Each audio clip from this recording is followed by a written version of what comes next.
परम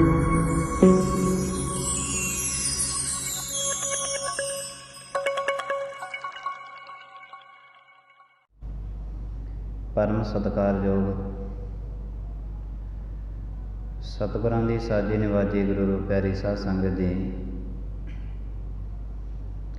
बख्शिंद परमात्मा ने मेहर की है कि असीं अपने काम धंधिਆਂ ਨੂੰ ਘਰ-ਬਾਰ ਨੂੰ ਛੱਡਦੇ ਹੋਏ परमात्मा ਦੇ ਚਰਨਾਂ ਵਿੱਚ ਬੈਠੇ ਹਾਂ। सब कुछ असीं पिछां जो छड्ड के आए हैं। मनुख की इच्छा है, ऐ मेरे परमात्मा, मैं आप जियां दे वास्ते, आप जी दे गुण गाउण वास्ते, गुण सुनन वास्ते, जो कुछ भी मेरे कोल दुनिया दे विच है, ऐ सब कुछ मैं छड्डण वास्ते तैयार बैठा। मनुख एको टाइम एको ही जगह ते हो सकता है, तो परमात्मा फिर कहते हैं कि जे अपने शरीर के प्रति सब कुछ छड्ड के आ गए हैं तो हुण मन दे विचों भी सारा कुछ कढ के बैठ जा।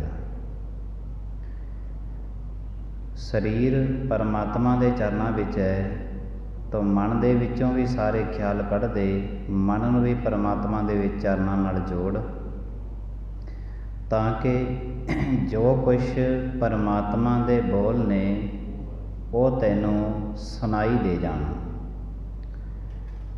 मनुख दे शरीर दे किसी भी हिस्से नूं परमात्मा दे बोल नहीं, किसी भी हिस्से प्रति नहीं है। परमात्मा दे जिन्ने बोल ने वो मनुख दे मन वास्ते ने। मन कहते ने मनुख की विचारधारा नूं, जिहड़े मनुख दे वारी वारी जीवन दे अंदर विचार उठते ने, वो सारी जिहड़ी मनुख की विचारधारा है उहनूं मन कहते ने।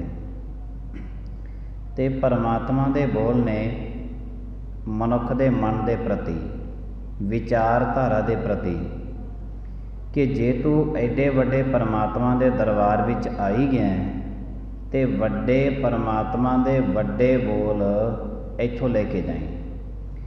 जेड़े परमात्मा दे बोल तैनूं सारी दी सारी दुनिया दा, सारी दी सारी सृष्टि दा पूर्ण ज्ञान तेरी झोली दे विच पाउंदे ने। बकायदा परमात्मा तैनूं भी जिंदगी जिउण दी जांच समझाउंदे ने। दुनिया दे विच जो कुछ छड्डे है, पुरातन जिहड़े महापुरख होए ने, उन्हां महापुरखां ने अक्सर कह दिता सी परमात्मा नूं कि ऐ परमात्मा,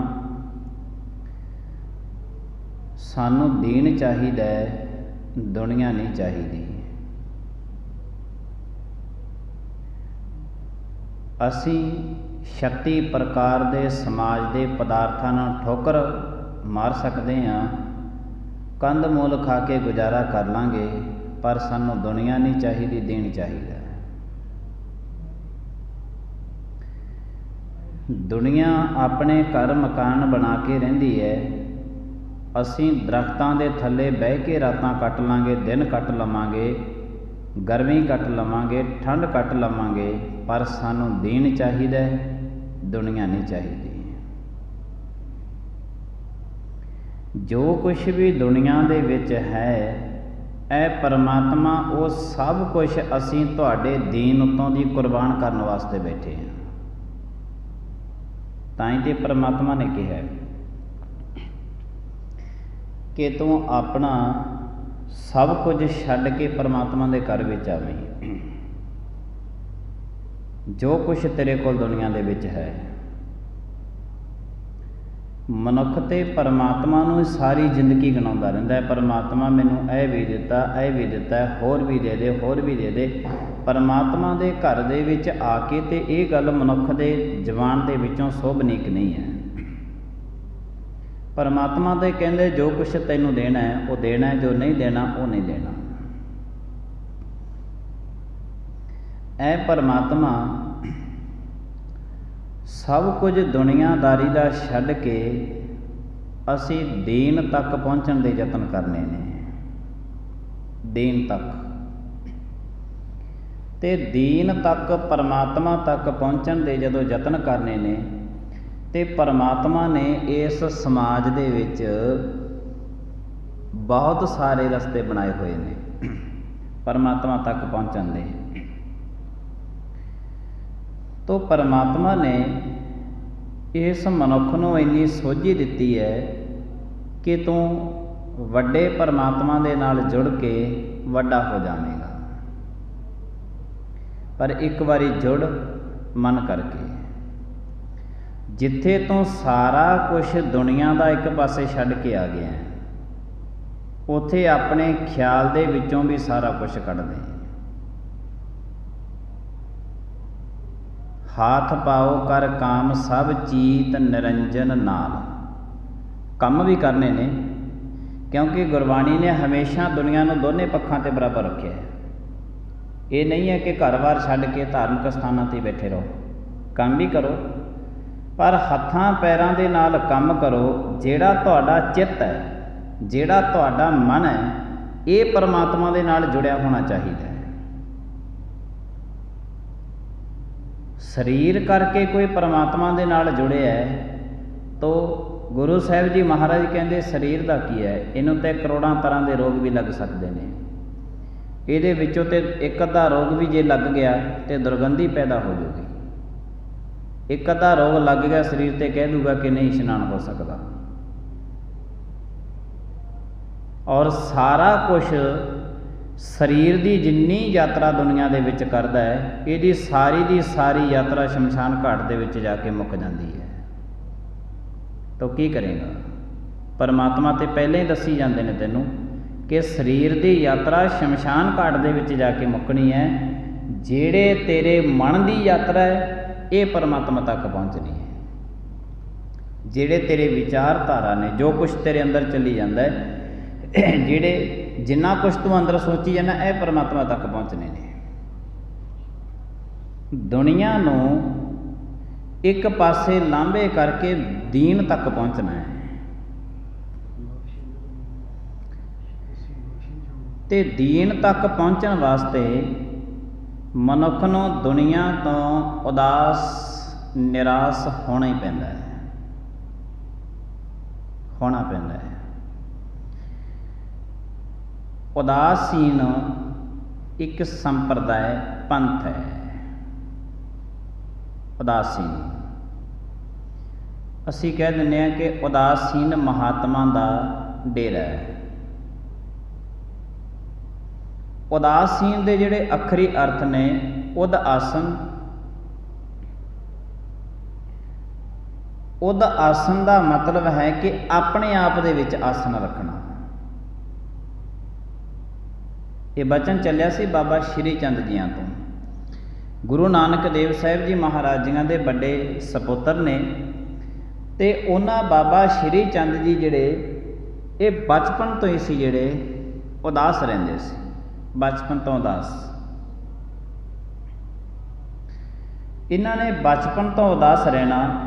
ਗੁਰੂ ਨਾਨਕ ਦੇਵ ਸਾਹਿਬ ਜੀ ਮਹਾਰਾਜ ਜੀਆਂ ਨੇ ਇੱਕ ਦੋ ਵਾਰੀ ਇਹਨਾਂ ਨੂੰ ਪਰਖਿਆ ਸੀ ਕਿ ਜਿਹੜੇ ਕਰਮ ਤੇ, ਜਿਹੜੀ ਯਾਤਰਾ ਤੇ, ਜਿਹੜੇ ਮਾਰਗ ਤੇ ਅਸੀਂ ਚੱਲੇ ਹਾਂ, ਕੀ ਇਹ ਸਾਡੇ ਸਪੁੱਤਰ ਉਸ ਮਾਰਗ ਤੇ ਚੱਲੇਗਾ? ਪਰ ਬਾਬਾ ਸ਼੍ਰੀ ਚੰਦ ਜੀ ਬਚਪਨ ਦੇ ਵਿੱਚ ਹੀ ਐਸੇ ਸੀ। ਘਰੋਂ ਚਲੇ ਗਏ। ਜਿਨ੍ਹਾਂ ਸਮਿਆਂ ਦੇ ਵਿੱਚ ਬਾਲਕ ਨਿਆਣੇ ਖੇਡਦੇ ਨੇ, ਉਸੇ ਉਮਰ ਦੇ ਵਿੱਚ, ਛੋਟੀ ਜਿਹੀ ਉਮਰ ਵਿੱਚ, ਜਦ ਨਾ ਸ਼ਾਮ ਤੱਕ ਘਰੇ ਪਰਤੇ ਤੇ ਮਾਤਾ ਸੁਲੱਖਣੀ ਜੀ ਉਹਨਾਂ ਨੂੰ ਟੋਲਣ ਵਾਸਤੇ ਚਲੇ ਗਏ। ਇੱਕ ਦੋ ਘਰਾਂ ਦੇ ਪਤਾ ਕੀਤਾ ਆਂਢ ਗੁਆਂਢ ਦੇ ਵਿੱਚੋਂ ਸ਼੍ਰੀ ਚੰਦ ਹੈ ਤੁਹਾਡੇ ਘਰੇ? ਉਹ ਜਿੰਨੇ ਗਵਾਂਢੀ ਸੀ ਉਹ ਕਹਿਣ ਲੱਗੇ ਸੁਲੱਖਣੀ ਜੀ ਸ਼੍ਰੀ ਚੰਦ ਨੂੰ ਤੇ ਜੇ ਅਸੀਂ ਆਪਣੇ ਘਰ ਦੇ ਵਿੱਚ ਸੱਦੀਏ ਉਹ ਤੇ ਤਾਂ ਨਹੀਂ ਆਉਂਦਾ ਸਾਡੇ ਘਰ ਦੇ ਵਿੱਚ, ਤੇ ਬਿਨਾਂ ਸੱਦੇ ਤੇ ਸਾਡੇ ਘਰਾਂ ਦੇ ਵਿੱਚ ਉਹਨੇ ਕਿੱਥੇ ਆਉਣਾ। ਮਾਤਾ ਸੁਲੱਖਣੀ ਜੀ ਆਪਣੇ ਗਵਾਂਢੀਆਂ ਨੂੰ ਕਹਿਣ ਲੱਗੀ, ਕਹਿੰਦੇ ਮੈਂ ਸੁਬਾਹ ਦਾ ਸ਼੍ਰੀ ਚੰਦ ਘਰੋਂ ਗਿਆ, ਸ਼ਾਮ ਹੋ ਗਈ ਹੈ, ਅੱਜ ਘਰ ਨਹੀਂ ਆਇਆ, ਅੱਜ ਘਰ ਨਹੀਂ ਆਇਆ।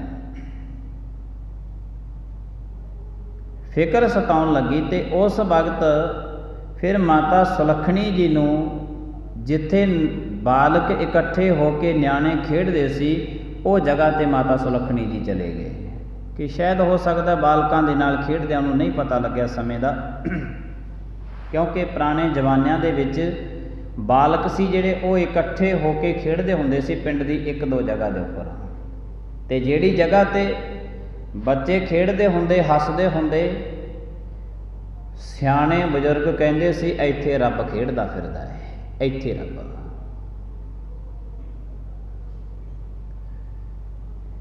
ਬੜੇ ਭਾਗਾਂ ਵਾਲੀ ਉਹ ਧਰਤੀ ਸਮਝੀ ਜਾਂਦੀ ਸੀ, ਕਿਉਂਕਿ ਬਾਲਕ ਰੱਬ ਦਾ ਰੂਪ ਹੁੰਦੇ ਨੇ। ਅਜੋਕੇ ਸਮੇਂ ਦੇ ਵਿੱਚ ਨਾ ਕਿਸੇ ਬੱਚੇ ਨੂੰ ਐਸਾ ਸਮਝ ਲਿਓ, ਬੜੇ ਫਾਸਟ ਨੇ, ਬੜੇ ਫਾਸਟ ਨੇ। ਮਾਂ ਬਾਪ ਨੂੰ ਘਰ ਬੈਠੇ ਨੂੰ ਪਤਾ ਹੀ ਨਹੀਂ ਲੱਗਣ ਦਿੰਦੇ ਕਿ ਇੰਟਰਨੈਟ ਦੇ ਜ਼ਰੀਏ ਕਿੰਨੀ ਦੁਨੀਆ ਨਾਲ ਗੱਲਾਂ ਕਰਦੇ ਨੇ, ਬੜੇ ਫਾਸਟ ਨੇ। ਬਾਲਕਾਂ ਦੇ ਕੋਲ ਜਾ ਕੇ ਮਾਤਾ ਸੁਲੱਖਣੀ ਜੀ ਕਹਿਣ ਲੱਗੇ, ਕਹਿੰਦੇ ਬਾਲਕੋ ਤੁਹਾਡੇ ਕੋਲ ਸ਼੍ਰੀ ਚੰਦ ਨਹੀਂ ਆਇਆ ਖੇਡਣ ਵਾਸਤੇ? ਉਹ ਬਾਲਕ ਸਾਰੇ ਕਹਿਣ ਲੱਗੇ ਮਾਤਾ ਜੀ, ਕਹਿੰਦੇ ਸ਼੍ਰੀ ਚੰਦ ਤੇ ਅੱਜ ਤੱਕ ਸਾਡੇ ਨਾਲ ਕਦੇ ਖੇਡੇ ਨਹੀਂ, ਖੇਡੇ ਨਹੀਂ। ਬਾਲਕ ਸਾਰੇ ਖੇਡਦੇ ਸੀ ਰਲ ਕੇ, ਪਰ ਸ਼੍ਰੀ ਚੰਦ ਅੱਜ ਤੱਕ ਸਾਡੇ ਵਿੱਚ ਕਦੇ ਖੇਲ ਖੇਡਣ ਵਾਸਤੇ ਨਹੀਂ ਆਇਆ। ਮਾਤਾ ਸੁਲੱਖਣੀ ਜੀ ਹੈਰਾਨ ਕਿ ਕਿਸੇ ਗਵਾਂਢ ਦੇ ਘਰ ਦੇ ਵਿੱਚ ਵੀ ਨਹੀਂ ਗਿਆ, ਬਾਲਕਾਂ ਦੇ ਨਾਲ ਵੀ ਨਹੀਂ ਖੇਡਦਾ, ਤਾਂ ਅਕਸਰ ਗਿਆ ਤੇ ਫਿਰ ਗਿਆ ਕਿੱਥੇ? ਮਾਤਾ ਜੀ ਟੋਲਦੇ ਟੋਲਦੇ ਸ਼ਾਮ ਦੇ ਟਾਈਮ ਘਰੋਂ ਨਗਰ ਤੋਂ ਬਾਹਰ ਚਲੇ ਗਏ, ਤੇ ਜਿੱਥੇ ਦਰਖਤ ਹੀ ਦਰਖਤ ਸੀ, ਜਿੱਥੇ ਕੋਈ ਨਹੀਂ ਜਾਂਦਾ ਸੀ, ਉੱਥੇ ਦਰਖਤ ਦੀ ਛਾਂ ਥੱਲੇ ਬਾਬਾ ਸ਼੍ਰੀ ਚੰਦ ਜੀ ਬੈਠੇ ਨੇ। ਲੱਭ ਲਿਆ। ਮਾਤਾ ਸੁਲੱਖਣੀ ਜੀ ਕਹਿਣ ਲੱਗੇ, ਸ਼੍ਰੀ ਚੰਦ ਤੂੰ ਇੱਥੇ ਦਰਖਤ ਦੀ ਛਾਂ ਥੱਲੇ ਤੇ ਆ ਕੇ ਬੈਠ ਗਿਆ, ਅਨੇਕਾਂ ਤਰ੍ਹਾਂ ਦੇ ਇੱਥੇ ਜਾਨਵਰ ਫਿਰਦੇ ਨੇ, ਇੱਥੇ ਇਕੱਲਾ ਬੈਠਾ ਕੀ ਕਰਦਾ ਹੈ?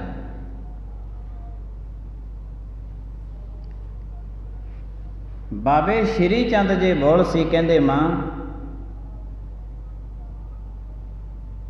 ਮੈਂ ਉਸ ਉਜਾੜ ਦੇ ਵਿੱਚੋਂ ਨਿਕਲ ਕੇ ਇੱਥੇ ਰੌਣਕ ਦੇ ਵਿੱਚ ਆ ਕੇ ਬੈਠ ਗਿਆ। ਕਿਸ ਨੂੰ ਉਜਾੜ ਕਿਹਾ? ਨਗਰ ਨੂੰ। ਗੁਰੂ ਅਰਜਨ ਦੇਵ ਸਾਹਿਬ ਜੀ ਮਹਾਰਾਜ ਜੀਆਂ ਦੇ ਬੋਲ ਨੇ, ਮਹਾ ਭਿਆਨ ਉਦਿਆਨ ਨਗਰ ਕਰ ਮਾਨਿਆ, ਝੂਠ ਸਮਗਰੀ ਪੇਖ ਸੱਚ ਕਰ ਜਾਣਿਆ, ਕਾਮ ਕ੍ਰੋਧ ਅਹੰਕਾਰ ਫਿਰੈ ਦੇਵਾਨਿਆ, ਸਿਰ ਲੱਗਾ ਜਮ ਡੰਡ ਤਾਂ ਪਛਤਾਨਿਆ। ਗੁਰੂ ਅਰਜਨ ਦੇਵ ਸਾਹਿਬ ਜੀ ਮਹਾਰਾਜ ਕਿ ਜਿਸਨੂੰ ਤੋਂ ਵਸਦਾ ਰਸਦਾ ਹੱਸਦਾ ਕਹਿ ਰਿਹਾ ਨਾ, ਇਹ ਉਜਾੜ ਦੀ ਤਰ੍ਹਾਂ ਹੈ, ਪਰ ਲੱਗੇਗਾ ਕਿਸ ਦਿਨ? ਜਿਸ ਦਿਨ ਤੋਂ ਪਰਮਾਤਮਾ ਦੇ ਮਾਰਗ ਤੇ ਚੱਲੇਗਾ। ਤੇ ਪਰਮਾਤਮਾ ਦੇ ਮਾਰਗ ਤੇ ਚਲਦਿਆਂ ਚਲਦਿਆਂ ਜਿਵੇਂ ਜਿਵੇਂ ਰਸਤੇ ਤੇ ਜਾਵੇਂਗਾ ਤੁਰਿਆ, ਉਵੇਂ ਉਵੇਂ ਤੇਰੀਆਂ ਅਗਾਹਾਂ ਵਾਲੀਆਂ ਰੌਣਕਾਂ ਵੱਧਦੀਆਂ ਤੁਰੀਆਂ ਜਾਣਗੀਆਂ, ਪਿਛਾਂ ਵਾਲੀਆਂ ਰੌਣਕਾਂ ਤੇਰੀਆਂ ਖਤਮ ਹੁੰਦੀਆਂ ਤੁਰੀਆਂ ਜਾਣਗੀਆਂ। ਗਜਬ ਦੀ ਗੱਲ ਹੈ ਕਿ ਪਰਮਾਤਮਾ ਦੇ ਬੋਲ ਨੇ ਜਿਹੜੇ, ਦੁਨੀਆ ਜਿਨ੍ਹਾਂ ਨੇ ਪਰਮਾਤਮਾ ਨੂੰ ਪਾਇਆ, ਪਾਉਣ ਵਾਸਤੇ ਤੇ ਬੰਦੇ ਨੂੰ ਬੜਾ ਕੁਝ ਬੋਲਣਾ ਪੈਂਦਾ ਆਪਣੀ ਜ਼ੁਬਾਨ ਦੇ ਵਿੱਚੋਂ, ਪਰ ਜਿਸ ਦਿਨ ਪਰਮਾਤਮਾ ਪੈ ਲੈਂਦਾ ਹੈ, ਪਰਮਾਤਮਾ ਜਿਸ ਦਿਨ ਮਿਲ ਜਾਂਦਾ ਹੈ, ਉਸੇ ਦਿਨ ਬੰਦੇ ਦੀ ਜ਼ੁਬਾਨ ਬੰਦ ਹੋ ਜਾਂਦੀ ਹੈ। ਕੁਝ ਵੀ ਬੋਲ ਕੇ ਦੁਨੀਆ ਨੂੰ ਦੱਸ ਨਹੀਂ ਸਕਦਾ ਕਿ ਪਰਮਾਤਮਾ ਕੈਸਾ ਹੈ, ਨਹੀਂ ਦੱਸ ਸਕਦਾ। ਉਸੇ ਦਿਨ ਇਹ ਜ਼ੁਬਾਨ ਬੰਦ ਹੋ ਜਾਂਦੀ ਹੈ। ये सारी की सारी जबान रुक जाती है, क्योंकि जबान तो फिर बयान नहीं किया जाता कि परमात्मा कितना बड़ा है। जिमें जिमें रस्ते ते चलता है समाजिक नियमां दे विच, जिमें जिमें उम्र वधदी है असीं कहने उवें उवें सियाणा हुंदा तुरिया जांदा है। समाजिक नियम ने, समाजिक दे नियम ने ते कुछ मनुख दे कुदरती नियमां दे विच जिहड़े ने वो मनुख दे शरीर नूं भी कुछ ना कुछ नियम परमात्मा ने बख्शे हुए ने। बच्चे ने उन्हां दे बिल्कुल दाड़ा नहीं है। जिमें जिमें सियाणा होवेगा उवें उवें उहदे मुख ते दाड़ा आउंदा तुरिया जांदा है, उवें उवें। तो कुदरत उसनूं समझाउंदी है कि हुण तो वो न्याणा बालक नहीं है जिहड़ा तू पहलां सी। तेरे शरीर ते चिन्ह लाए ने, शरीर ते चिन्ह लाउंदी है कुदरत कि ये समझ जावे कि मैं हुण वो न्याणा नहीं। जदों इस दे मुख ते काला दाड़ा आ जाए उस तो बाद फिर इनू कुदरत समझाउंदी है कि हुण तो जवान नहीं रह गया, हुण यही केस चिट्टे होने शुरू हो गए ने। ते गुरबाणी ने तो फैसला भी बड़ा वधिया दिता है। गुरबाणी ते सतगुरु महाराज जी कहते अगहों नेड़ा आया पिछा रहा दूर। जिमें जिमें ये वाधा तुरया जाना ना उवें उवें तेरा अग्गा नेड़ा आउंदा तुरया जांदा, पिछा तेरा दूर रहिंदा तुरया जांदा। जिमें जिमें सफ़र करना है, ये तो पता है।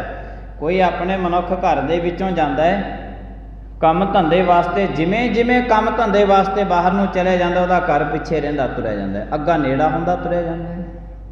कुदरती नियम ने। एक बालक नूं कुदरत समझाउंदी है, नियम समझाउंदे ने कुदरत दे कि हुण तो बालक न्याणा नहीं रहा। एक जवान नूं कुदरती नियमां दे विच परमात्मा समझाउंदे ने कि हुण तो जवान नहीं रहा, हुण तो बुढ़ेपे दे वल जा रहे हैं।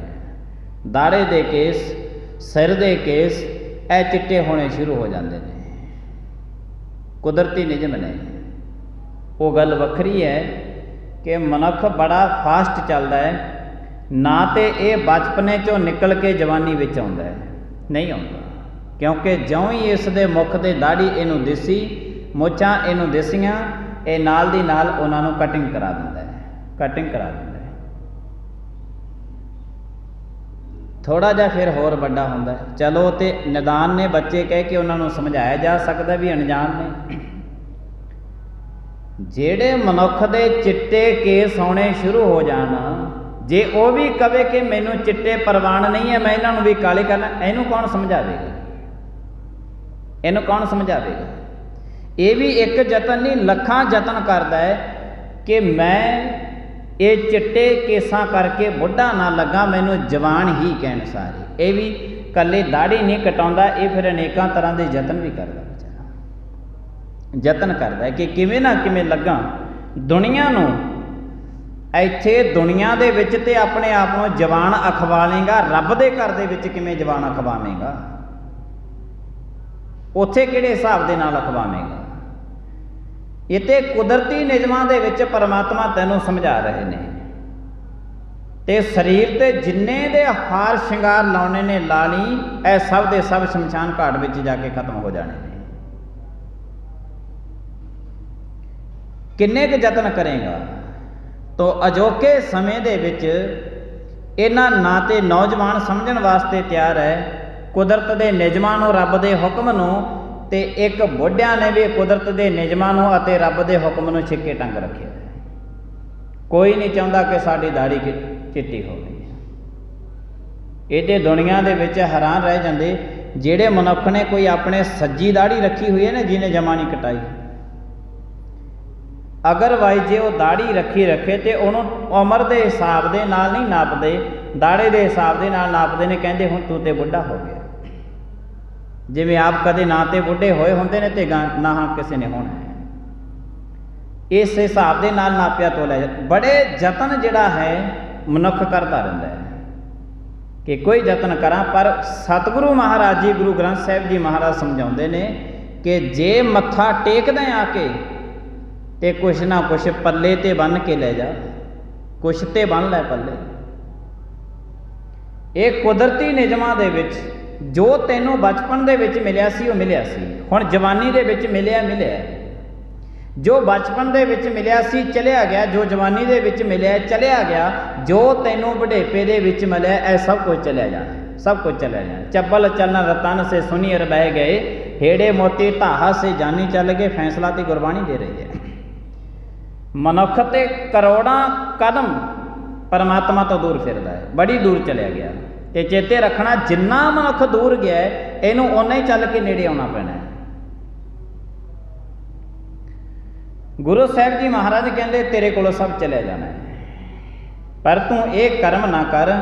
ये कुदरती निजमां दे विच समाज दे विच रहिंदे होए मनुखता वास्ते ज्ञान है परमात्मा दा,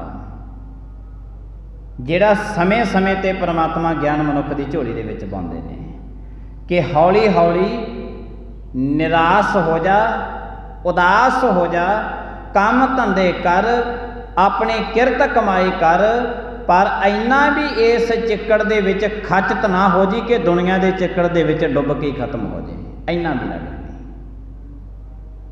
इन्ना भी ना डुबी कि इहदे विच ही डुब के तू खत्म हो जावे। उदास निराश उदासीन बाबा श्री चंद जी कहन लगे, माता जी मैं कहते उस उजाड़ दे विचों निकल के उदासीन इत्थे अपने आप दे नाल बैठ गया। दुनिया दे विच सब तो औखा कर्म है अपने आप दे नाल बैठना, अपने आप दे नाल बैठना। उदासीन नित आसन अपने आप दे नाल बैठना। मनुख नूं बैठण वास्ते अखबार चाहिए, टीवी चाहिए, रेडियो चाहिए, मोबाइल चाहिए, इनू नाल बैठण वास्ते गल्लां करन वास्ते दे दोस्त चाहिए ने, मित्र चाहिए ने। किसे ना किसे दे नाल ये बैठ सकदा, इकल्ला मनुख उदास होके नहीं बैठ सकता। इकल्ला अपने आप दे नाल, किसे दे दूजे दे नाल बैठना सौख है, अपने आप दे नाल बैठना बहुत औखा है। किसे दूजे दे बोल सुन के अपनी जिंदगी जिउणी सौखी है, अपने आप दे नाल बैठ के अपनी जिंदगी जिउणी बहुत औखी है, बड़ी औखी है। किसे दे नाल अपनी जिंदगी आप जिउणी, गुरु साहब जी महाराज की गुरबाणी जिन्नी असीं पढ़ते हैं सुनते हैं, इहदे विच सतगुरु महाराज जी कहते पहला तू अपनी जिंदगी आप जिउणी सिख, अपनी जिंदगी दे विच आ, फिर तैनूं पता लगूगा कि इस जिंदगी की कीमत की है, ऐदी जिंदगी दी फिर पता लगना है। जिन्ना टाइम तू अपनी जिंदगी आप नहीं ना जिउंदा, उन्ना टाइम तैनूं धार्मिक स्थानां तो किसे तो कोई भी रस नहीं प्राप्त होगा। जिंदगी तो दूजियां दी है, दूजियां ने कह दिता तू परमात्मा दे कोल जाया कर जांदा, दूजियां ने कह दिता तू तो चंगा है, बंदा कहंदा मैं तो चंगा बड़ा, दूजियां ने कह दिता तू तो माड़ा बड़ा है, वाकई माड़ा मैं। तो जिन्नी जिंदगी जिउंदा है ये दूजियां दी जिंदगी जिउंदा है, अपने इहदे बोल नहीं है, माफ करना, इहदे अपने बोल नहीं है। जिस दिन इहदे अपने बोल ने उस दिन इनू जिंदगी का रस आना शुरू होगा। अज जिंदगियां बेरसियां क्यों हो गई, तड़फते क्यों फिरते हैं सारे? कारण की है कि अपनी जिंदगी कोई आप नहीं जिउ रहा, दूजियां दे सहारे अपनी जिंदगी जिउ रहा। तो गुरु ग्रंथ साहिब जी महाराज की बाणी तो पहले मनुख नूं समझाउंदी है कि तू अपनी जिंदगी आप जिउणी सिख, इकल्ला आया, इकल्ले ने जाना है। अपनी जिंदगी दे विच आ तू, जिस दिन तेरी अपनी जिंदगी दे विच तू आप बोलेगा ना आके, वो बोल ने जिहड़े तेरे परमात्मा तक पहुँचने ने, वो बोल पहुँचने ने। जिस दिन तू अपनी जिंदगी दे विच आके अपनी जबान दे विचों अपने बोल बोलेगा, अज ते तेरे जेड़े बोल ने ना ये पराए बोल ने, बगाने बोल ने तेरे। अज जेड़े तू कम करदा है ना ये पराया काम है, पराया काम कर रहे हैं तू पराए आखे ते दूजे दे आखे लग के। अज जेड़ी सेवा करदा है ना, माफ करना, ये पराए दे आखे लग के सेवा कर रहे हैं, तू रब दे आखे लग के नहीं करदा। अज जेड़ा सिमरन कर रहे हैं ये पराए दे आखे लग के कर रहे हैं, रब दे आखे लग के नहीं कर रहे हैं। माफ करना, अज जेड़ा तू परमात्मा दे नाल जुड़न दे यतन करदा पिया है ना, किसे पराए दे आखे लग के जुड़न दे यतन करदा है, अपने आप रब दे नाल तेरा निहो नहीं है। अपनी जिंदगी अपनी जिउणी सिक्ख्या तू। जिन्ने बोल ने ये सारे दे सारे बोल ने जेड़े ये मनुख पराए बोलों नूं सुन के अपनी जिंदगी दे विच ग्रहण कर लैंदा है। बहुते कह दिंदे ने असीं, कहंदे जी परमात्मा हमेशा जिहड़ा है मनुखां दे विच वसदा है ते मनुखां दे विच वस के परमात्मा बोल कढ़ा दिंदा है, तो मन लैने। कदे रब नूं पुछिआ सारी सृष्टि दे विच परमात्मा रमिया होया है, सारी सृष्टि दे विच कोई शक नहीं इस गल दे विच। पर जेड़े मनुख दे चेते विच इक्को ही जगह है जिथे परमात्मा नहीं है, चेते शक्ति दे विच परमात्मा नहीं है मनुख दे। जिद्दे चेते शक्ति विच आया बंदे दे अपने बोल खत्म हो जाने ने, केवल कल्ले परमात्मा दे बोल रह जाने ने, केवल कल्ले। ते परमात्मा मनुख दे विच रहिंदा होया भी मनुख दे शरीर तो निरलेप रहिंदा है। जिमें सुगंधी फुੱਲ विच रहिंदी है, पर जदों कोल दी मनुख रखदा है ते फुੱਲ दे विचों सुगंधी नूं कढदा थोड़ा, सुगंधी तो अपने आप आउंदी है। रहिंदी भी फुੱਲ दे विच है, फुੱਲ करके सुगंधी है, फुੱਲ करके ही सुगंधी आई है। रहिंदी भी फुੱਲ तो निरलेप रहिंदी भी फुੱਲ तो निरलेप है फुੱਲ करके सुगंधी। असी कह दिंदे आ फुੱਲ ला लो सुगंधी आवेगी, सुगंधी फुੱਲ करके ही सुगंधी है, पर सुगंधी रहिंदी भी फुੱਲ दे विच है ते रहिंदी भी फुੱਲ तो निरलेप है। परमात्मा करके ही मनुख है, कोई शक नहीं इहदे विच। पर मनुख दे विच रहिंदियां होइयां भी परमात्मा इस तो निरलेप रहिंदा है।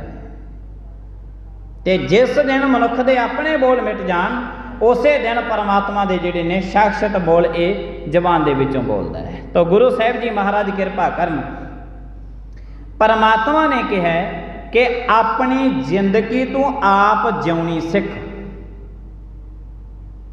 फिर तेनों पता लगू इस जिंदगी दा रस की है। इस जिंदगी दा रस परमात्मा दे घर विच बैठ के किवें माणिया जांदा है। अज तो जिन्ने कर्म करते हैं वो सारे दूजा करके करते हैं। इतने परमात्मा के कोल भी आने हैं, हजे तो कोई गुरुद्वारे गया नहीं हुआ, चलो ठहर के चलते हैं। अच्छा, हजे तो कोई सेवा ते पहुंचा नहीं होना, चलो ठहर के पहुँचते हैं, इन्ने नूं आ जाएंगे। जिन्ने धार्मिक कर्म असीं करते हैं, जिन्ने भी, वो सारे दे सारे असीं परायां दे आखे लग के कर रहे हैं। ना वो साडे नाल जन्मे सी ते ना उन्होंने साडे नाल मरना है, ते आखे असीं उन्हां दे ला के करते हैं। बेहतर जिंदगी है, परमात्मा कहंदे तू पहला अपनी जिंदगी आप जिउणी सिख। जिस दिन तू अपनी जिंदगी आप जिउणी सिख गया, उदे जेड़े तेरे बोल होणगे अंदर दे, बिन बोलिया सब के जानदा, वो तेरे बिना बोलां तो ही परमात्मा तेरे अंदर दियां गल्लां पहचान लवेगा। तैनूं चाहिदा की है? उस दिन तू परमात्मा दे अगे जो अरदास कीती तेरी प्रवान हो जानी है। पर हजे तक ते तू अपनी जिंदगी नूं भी पराई कर दे। बगाने हथ दे विच तू अपनी जिंदगी की डोर फड़ाई हुई है, जिवें वो खिंचदे ने उवें रुक जाना है। जदों दुनिया ढिली छड्ड दिंदी उवें चल पैना। पराए हथ दे विच डोर फड़ाई हुई है तू अपनी जिंदगी दी। ये डोर परमात्मा दे हथ दे विच फड़ाउंदा कि ऐ परमात्मा तुसी मेरी ये जिंदगी की डोर अपने हथ दे विच रखो। ते परमात्मा नूं कौन फड़ाउंदा है? परमात्मा तो ते डोर छड़ा छड़ा के भजते हैं, छड़ा छड़ा के भजते हैं। गुरु साहब जी महाराज किरपा करन।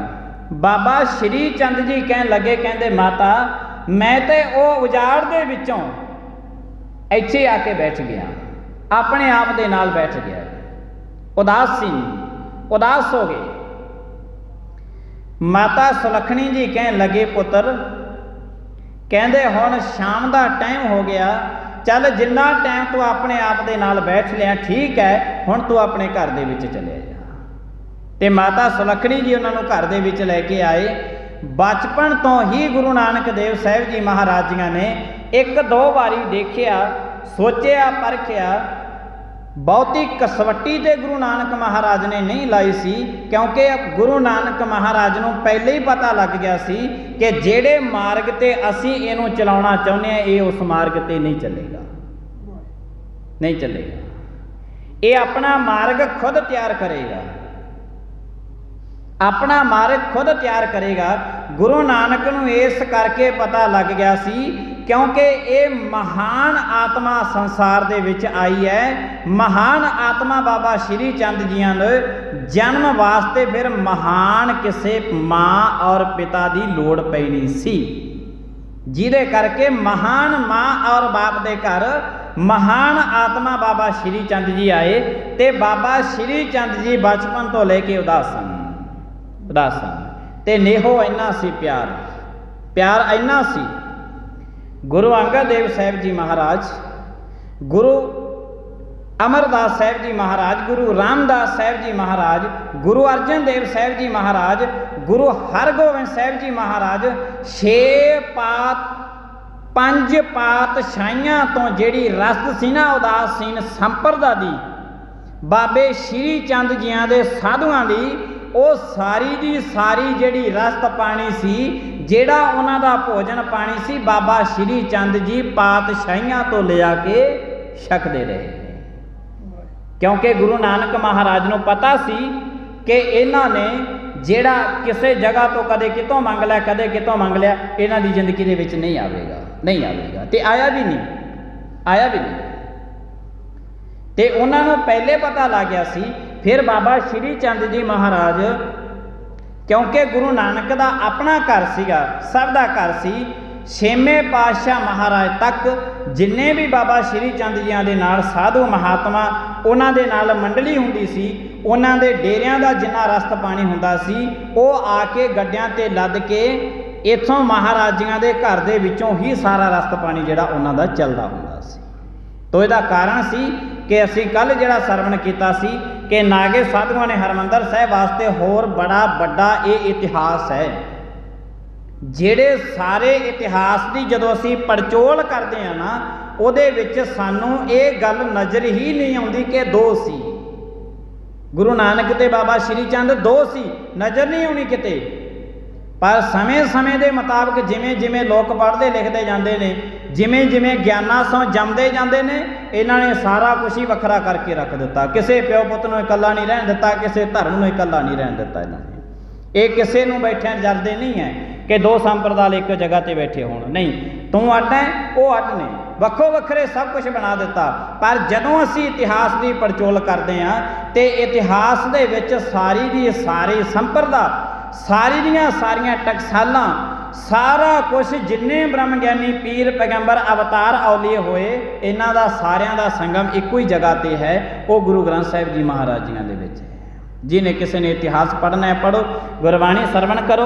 गुरु साहिब जी महाराज जी ने सानू लड़ लाया है, जागदी जोत जागत जोत जपै निसवासर, एक बिना मन नेक न आनै, पूर्ण प्रतेत सजा व्रत गौर मड़ी मट भूल न मानै। जागदी जोत नूं सदा वास्ते जपना है। गुरु साहिब जी महाराज किरपा करन, महाराजियां दी रहमत बख्शिश दे नाल जिहड़ा आपां ये सुहावना बनाउण दे यतन कीते ने, इस समय नूं परमात्मा की किरपा दे नाल समाप्ति का समा, भुल्लां चुकां दी खिमा। आईयां संगतां दा बहुत धन्नवाद। प्रेम दे नाल सारी संगत बुलायो फतेह। वाहिगुरू जी का खालसा, वाहिगुरू जी की फतेह।